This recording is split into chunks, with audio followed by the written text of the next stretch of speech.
Mabilisan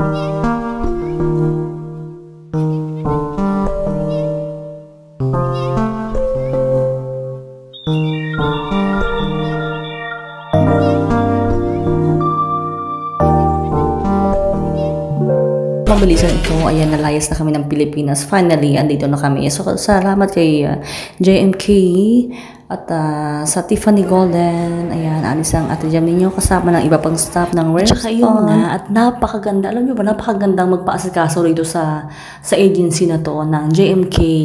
And then, connected sila sa Tiffany Golden dito sa Dubai. So, lahat ng mga kinukuha nilang staff na namimit ng Tiffany Golden, pinapasa sa Pilipinas, sila nag-process.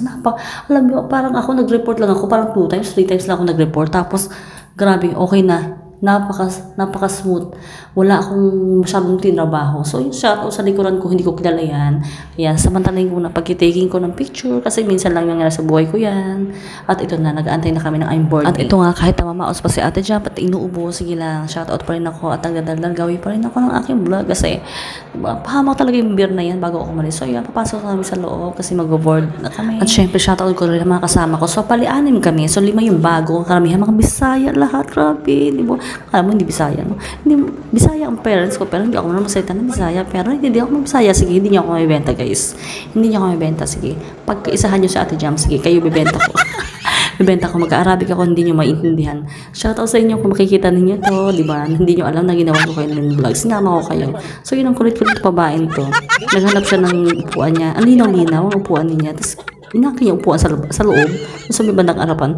At iyon nga, nahanap ko na ang aming upuan dyan. Upo na kami. Pero guys, shout out dito sa China Southern Airlines na to kasi unlimited ang kanilang mga drinks. Alam nyo ba nangyari? Humingi ako ng tubig, binigay beer. Tapos humingi ako ng tea, binigay nila red wine. Pili ka pa red wine o white wine. At pagdating naman sa pagkain, grabe. Busog na busog ka, hindi ka magugutom. Pwede nyo pang iuwi yung ibang pagkain kasi madami silang hinahain sa inyo. Napakaganda ng kanilang service. At ayun nga, ito ng dalawa. Oy, hindi na sa ninyo na pagdadala pa kayo. Naintindihan nyo ba? Sino kausap nyo? So yun, picture kami. Nandiyan namin talaga ang moment bago kami diretso sa accommodation. So ayun, shout out again sa Tiffany Golden. Meron pa kami sariling sasakyan at 2 pa talaga. So ito, good luck ladies, Rare Salon staff.